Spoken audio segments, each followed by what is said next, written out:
Welcome to my new episode. आज art of the sound series में मैं एक नया एपिसोड लेके आया हूँ। आज मैं जिनके साथ बैठा हूँ उनके साथ उनका परिचय देने की मेरा इतना साहस नहीं है जो मैं उनका परिचय दूँ। उनके पास टोटल 47 ईयर्स का साउंड रिकॉर्डिंग का एक्सपीरियंस है। मैं आई एम फीलिंग वेरी लक्की। मैं इतना लक्की हूँ जिस आज सर के साथ मैं बैठ सकता हूँ, बैठने का मुझे सौभाग्य मिला है। तो ज़्यादा समय ना लेके मैं सर के पास आता हूँ। Welcome again sir. धन्यवाद। नमस्कार, दर्शकों को भी मेरा नमस्कार। जय जगन्नाथ। मैं सबसे पहले माफ़ी चाहूँगा मेरे हिंदी के लिए जो बहुत कमज़ोर है, फिर भी मैं सोचता हूँ आपके साथ कम्युनिकेट कर पाऊँगा। और बाकी रहा मेरी जर्नी साउंड के साथ, ये जर्नी ऐसा जर्नी है जो शुरू तो हुआ था 74 में, 1974 में, पर ख़त्म शायद मेरे साथ होगा। ये जर्नी कभी ज़िंदगी रहते हुए ख़त्म नहीं होगा। मेरा जन्म एक उड़ीसा के गांव में हुआ था। मेरा अर्ली एजुकेशन, मैट्रिकुलेशन तक वही गांव में हुआ। और उस दौरान, ये तो बहुत पुरानी बात है, फिर भी मुझे जितना याद आ रहा है, मुझे दो शौक़ था। पढ़ाई में तो वैसे मैं अच्छा था, पर इसके अलावा गाना गाने में, सुनने में और फोटोग्राफी करने में, ये तीनों चीज़ मैं शौक़ रखता था।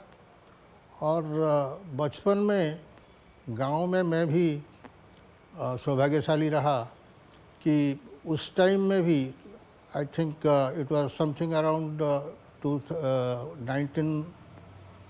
1958 और 60, जब मेरे घर में एक रेडियो था जो देर रात को रेडियो सिलोन पकड़ता था। और रेडियो सिलोन का वेव बहुत कमज़ोर होता था उस टाइम में। गांव में जो मिलता था मुझे हमेशा एक मेलानकोलिक फीलिंग देता था। लेट नाइट को वही गाना सुनना, अमीन सयानी के अनाउंसमेंट के बाद हिंदी गाने आते थे, एक मेलानकोली सा फीलिंग आता था। और साथ साथ पैशन, एक स्टूडेंट होने के नाते, एक स्कूल में पढ़ाई के दौरान जितना भी ज्ञान था, मैं इंटरेस्ट लेता था कैमरा में। एक छोटा सा कैमरा भी मुझे मिला था उस टाइम में अपने हिसाब से फ़ोटोग्राफी करने के लिए। गवर्नमेंट ऑफ उड़ीसा का एक एडवर्टाइजमेंट कहीं से देखा मैं, जहाँ की पता चला कि फ़ोटोग्राफी यानी सिनेमाटोग्राफी, साउंड इंजीनियरिंग, ऐसे दो कोर्स के लिए बेंगलोर, कर्नाटका की बेंगलोर में एक इंस्टीट्यूट है जहाँ पे गवर्नमेंट ऑफ उड़ीसा की सीट रिज़र्व है और उसके लिए स्कॉलरशिप भी मिल सकता है। तो मैंने वो इंटरव्यू में बैठ गया।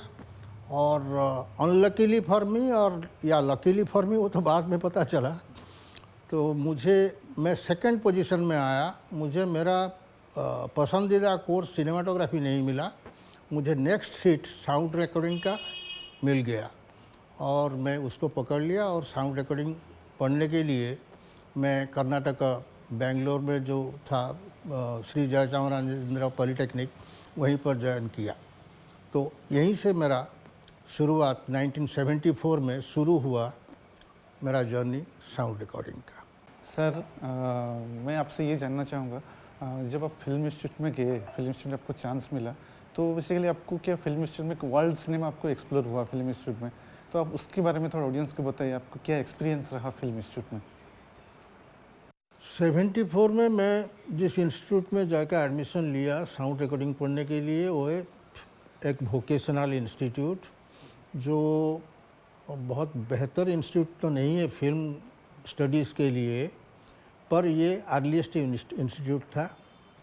मैं वहाँ पे 3 साल रिगरसली थ्योरी पढ़ा, क्योंकि प्रैक्टिकल करने के लिए वहाँ पे स्कोप बहुत कम था। प्रैक्टिकल करने के लिए बहुत सारे प्रोडक्शन में खुद इन्वॉल्व होना ज़रूरी है, सारे इक्विपमेंट अवेलेबल होना ज़रूरी है, और तीसरी बात, आपको वर्ल्ड सिनेमा की एक्सपोजर की ज़रूरत है। ये तीनों एक स्कोप बेंगलोर फिल्म इंस्टीट्यूट, या आजकल तो इसको फिल्म इंस्टीट्यूट कहते हैं, पर पहले इसको एसजे पॉलिटेक्निक कहते थे, जहाँ पे बहुत सारे कोर्स के साथ सिनेमाटोग्राफी, साउंड रिकॉर्डिंग ये भी था। तो इसमें हमने ये भी कह सकते हैं basically the training was meant for job. वो ट्रेनिंग को डिज़ाइन ऐसे किया गया था कि आप मल्टीपल जॉब के लिए फिट हो जाओ। My course was being called diploma in telecommunication engineering with a specialisation in sound and television. मेरा जो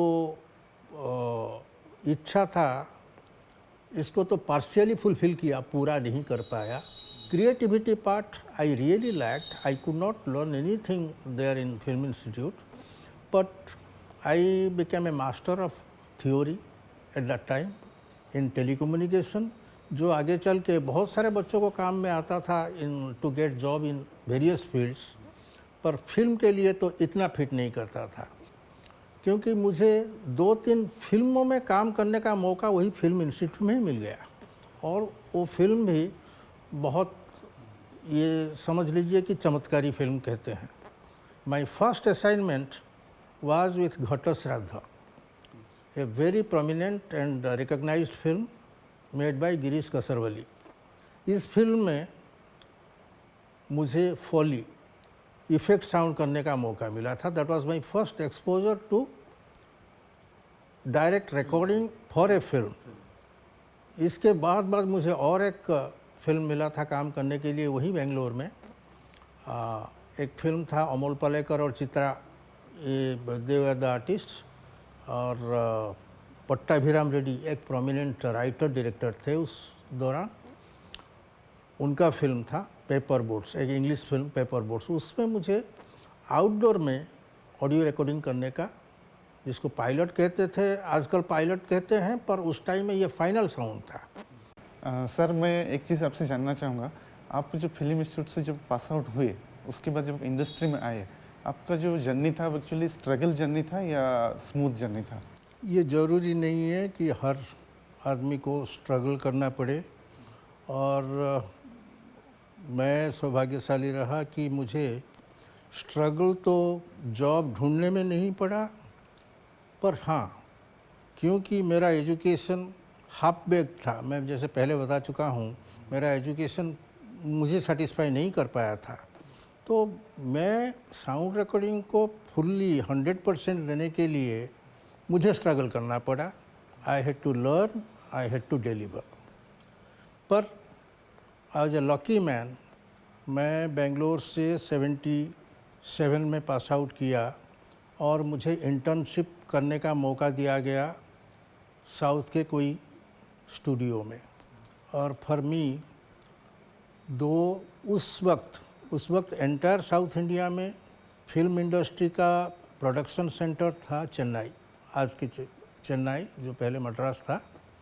वहाँ पर जो 2 बड़े स्टूडियो थे, Gemini studio and LV Prasad studio, ये दोनों स्टूडियो में मैं इंटर्नशिप किया in various departments of sound. Prasad studio में मुझे उस वक्त का बहुत बड़े साउंड रिकॉर्डिस्ट एसपी रामनाथन के साथ एज एन एसोसिएट काम करने का मौका मिला, उनसे सीखने का, उनके साथ पैरेलली काम करने का, और उनसे फ्रीडम भी मिला कि मेरा आइडिया भी कहीं एक्सपेरिमेंट के तौर पे लगाने का ये भी स्कोप मिला। सिमिलरली और एक स्टूडियो था जेमिनी स्टूडियो चेन्नई में, जहाँ पे बहुत फेमस रिकॉर्डिस्ट उस टाइम में थे मिस्टर कोटेश्वर राव।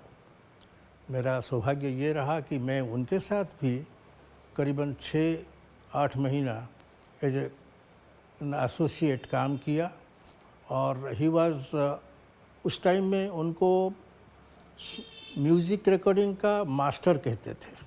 तो ये मेरा सौभाग्य रहा, उस टाइम में ये मास्टर्स के साथ काम करने का मुझे सौभाग्य मिला, उनसे सीखने का सौभाग्य मिला। तो उस टाइम का एक बड़ा नाम हो तो वर्ल्ड फेमस म्यूज़िक डायरेक्टर इलिया राजा।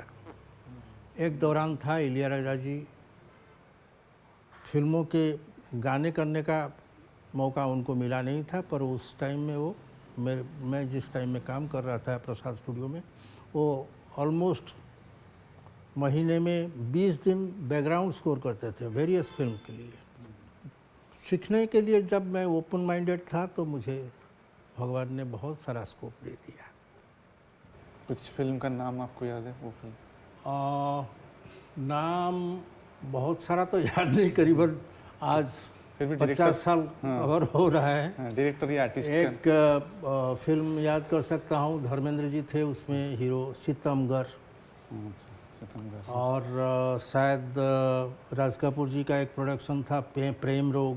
प्रेम रोग, हाँ प्रेम रोग फिल्म। और क्या बात है, आप लोग मुझे तो याद नहीं आ रहा है अभी। सर प्रेम रोग फिल्म में साउंड किए हैं। माइंड सब धीरे धीरे भूलता जा रहा हूँ। हाँ सर, मैं आपसे और एक चीज़ जानना चाहूँगा। जैसे आप बोल रहे हैं, आप मुंबई में जब काम कर रहे थे आपका बहुत अच्छा सिलसिला चल रहा था, आप लेजेंडरी मंगेश देसाई के साथ काम कर रहे थे, उनके एसोसिएट थे, तो आप साउथ इंडस्ट्री में थे, मुंबई इंडस्ट्री में आप सक्सेसफुल के साउंड इंजीनियर के तौर पे अपने काम किए, तो फिर आपको ऐसे क्या ज़रूरत हुआ आप उड़ीसा फिल्म इंडस्ट्री में आ गए? उड़ीसा फिल्म उस टाइम में इतना डेवलप भी नहीं था, इसके बारे में थोड़ा ऑडियंस को बताइए। उड़ीसा फिल्म इंडस्ट्री डेवलप की बात नहीं है, उड़ीसा में फिल्म इंडस्ट्री नाम का कोई चीज़ नहीं था उस टाइम में। ये मैं आगे चल के इसका जवाब भी आपको दूंगा। पहले तो ये बता दूं कि बॉम्बे में मैं जितना दिन रहा, करीबन मैं आपको बोल रहा था कि 5-6 फिल्म में आउटडोर किया, आउटडोर पायलट रिकॉर्डिंग कर रहा था। बॉम्बे का लाइफ काफ़ी फास्ट था, जो मुझे पसंद नहीं आया, ये पहला चीज़ है। दूसरा कि मैं एक कैरियर ओरिएंटेड, मैं अपनी पेरेंट्स को भी समझा नहीं पाया कि मेरा कैरियर क्या होने वाला है। अब से कोई स्टेडी कैरियर नहीं है। हमारे पेरेंट्स की जो भी विज़न था उसमें कि एक नौकरी पेशा होना चाहिए, तो उनको सेटिस्फाई करने के लिए और बॉम्बे छोड़ने के लिए I looked for a job. और मैं government of India films division में दिल्ली में बतौर एक असिस्टेंट साउंड रिकॉर्डिस्ट जॉब किया। और उस टाइम में मैं I was there in film division for about 11 months.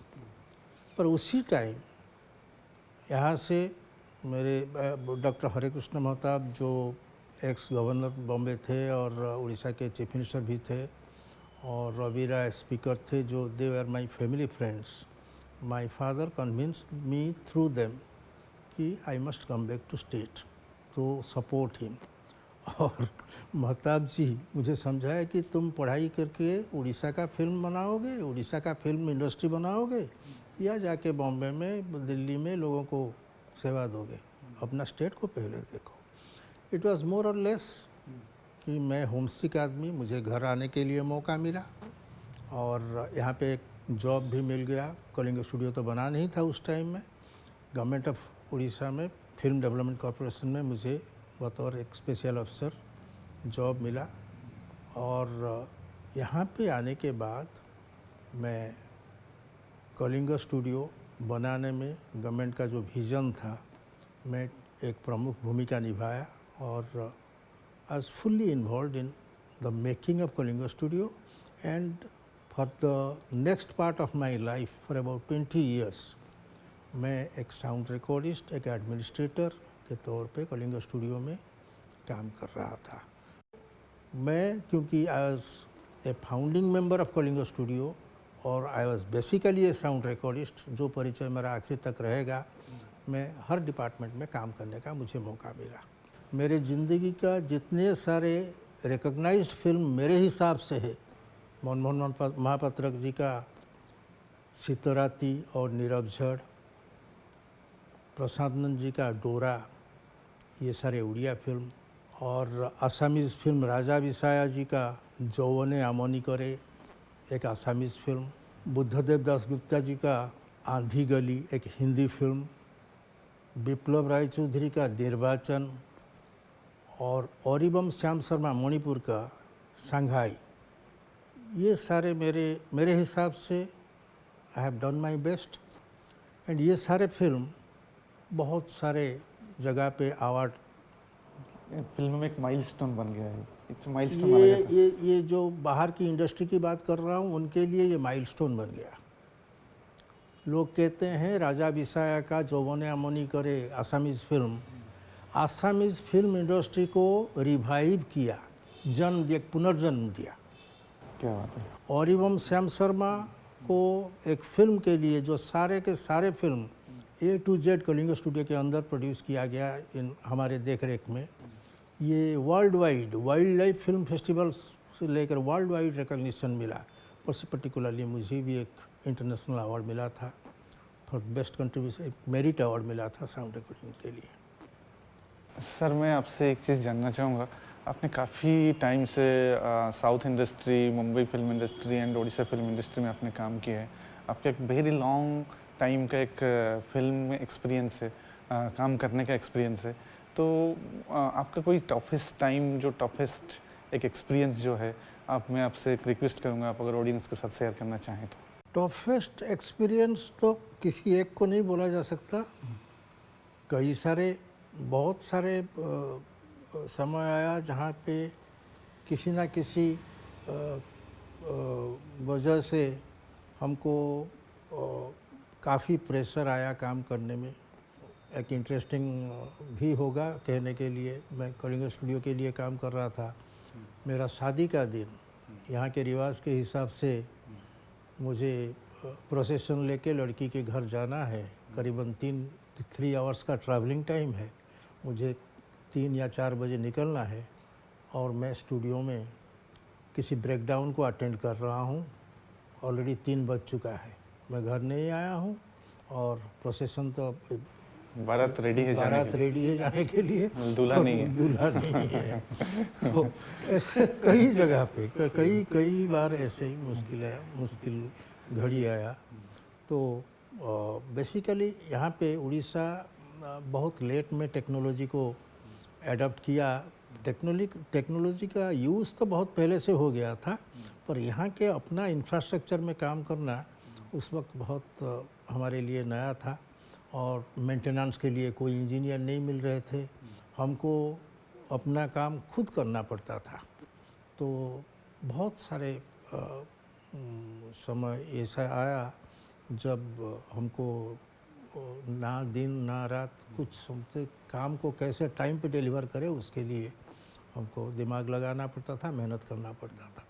जो पेरेंट्स हैं आजकल, जो स्टूडेंट्स को अपने बच्चे को स्कूल से लेके एक एस्पिरेंट रहते हैं जहाँ अच्छा करियर्स बनाएंगे, तो मैं काफ़ी टाइम से नोटिस कर रहा हूँ, मैं देखा भी हूँ, सिनेमा को एज ए करियर करना, साउंड को एज ए करियर, कि मैं cinematography as a career, as a cinema as a combinedly cinema as a career, मैंने काफ़ी कम लोगों के अंदर में देखा हूँ जो अपने बच्चे को सिनेमा एज ए करियर भेजना चाहते हैं। आपको इसके बारे में क्या सोच है? हाँ, ये सच है आपका ऑब्जर्वेशन, और हम भी ये देख रहे हैं, ये सच है कि एज ए कैरियर सिनेमा को कोई पेरेंट अपना बच्चा को सिनेमा में भेजना नहीं चाहता। सिनेमा खाली सिनेमा होके नहीं रहा है। आज एंटरटेनमेंट इंडस्ट्री बहुत बड़ा हो गया है with the entry of social media. सबसे बड़ी बात है कि सिनेमा का कोई भी कोर्स आप करो, चाहे सिनेमाटोग्राफी करो, एडिटिंग करो, साउंड रिकॉर्डिंग करो, डायरेक्शन करो, आपको एथिक्स सिखाता है और आपको क्रिएटिविटी, रिफाइनमेंट करना, प्रेजेंटेशन करना, ये सिखा जाता है। तो अभी यही रिफाइनमेंट, यही एजुकेशन के साथ आपका बच्चा चाहे सोशल मीडिया के लिए काम कर सकता है, टेलीविज़न के लिए काम कर सकता है, OTT के लिए काम कर सकता है, या सिनेमा के लिए काम कर सकता है। दूसरा, as far as sound engineering is concern, sound engineering एक कोर्स के हिसाब से अगर कोई बच्चा, I am telling this because I want the parents to know, जो पेरेंट अपने बच्चे को खाली सिविल इंजीनियरिंग में भेजना चाहता है, मैकेनिकल में भेजना चाहता है, इलेक्ट्रिकल में भेजना चाहता है, वो भी साउंड इंजीनियरिंग में भेजना चाहिए। क्यों? अभी साउंड इंजीनियरिंग कोर्स ख़त्म करके एक बच्चा खाली सिनेमा में काम करना ज़रूरी नहीं है। He can work in the field of education, in the field of defence, in the field of aeronautic engineering. बहुत सारे मीडिया है जहाँ पे साउंड इंजीनियरिंग का ज़रूरत पड़ता है। ये लैक करता है कि जैसे हमारे एवरेज पेरेंट्स जानते हैं डॉक्टर प्रोफेशन के बारे में, आम जिंदगी में जितना थोड़ा अवेयरनेस की कमी है। अवेयरनेस उनको आम जिंदगी में जो काम अब होता है उसी का होता है। साउंड इंजीनियरिंग का एप्लीकेशन या जॉब अपॉर्चुनिटी कहाँ कहाँ के है उनको थोड़ा अवेयर कराना ज़रूरी है। इसके लिए पब्लिसिटी, उसके लिए लोगों के पास पहुंचना, ये बहुत ज़रूरी है। ये करने से साउंड इंजीनियरिंग का भी फ़ायदा क्या है और अपना बच्चा साउंड इंजीनियरिंग को करियर करके कभी फेल नहीं करेगा, बेकार नहीं बैठेगा, ये तो एश्योर्ड हो जाएंगे पेरेंट्स। थैंक यू सर, आपने अपने बहुत कीमती वक्त हमारे एपिसोड के लिए दिया। और आप लोग सुने सर का जो एक्सपीरियंस है, सर अपने लाइफ में जितने सारे काम किए उनके एक्सपीरियंस से कितने अच्छे अच्छे बात आपको बोले। और जो एस्पायरिंग पेरेंट्स हैं, अपने बच्चे को साउंड इंजीनियरिंग और सिनेमा एज ए करियर करना चाहते हैं, उनके लिए सर ने एक अवेयरनेस किया। तो आप लोग अपने बच्चे को भेज सकते हैं जैसे साउंड इंजीनियरिंग। फिर भी आपका कोई क्वेश्चन है, आप कुछ जानना चाहते हैं सिनेमा एज ए करियर कैसे किया जाए, साउंड इंजीनियरिंग करियर कैसे किया जाए, तो आप मेरे कमेंट सेक्शन में वॉच कर सकते हैं, कमेंट सेक्शन में कमेंट कर सकते हैं। सर आपको एब्सोल्युटली आंसर करेंगे, आप क्वेश्चन कीजिए। एंड लास्ट में मुझे जो कहना चाहता हूँ, आप सब्सक्राइब कीजिए, लाइक कीजिए and thank you for watching. नमस्कार। Thank you. जय जगन्नाथ।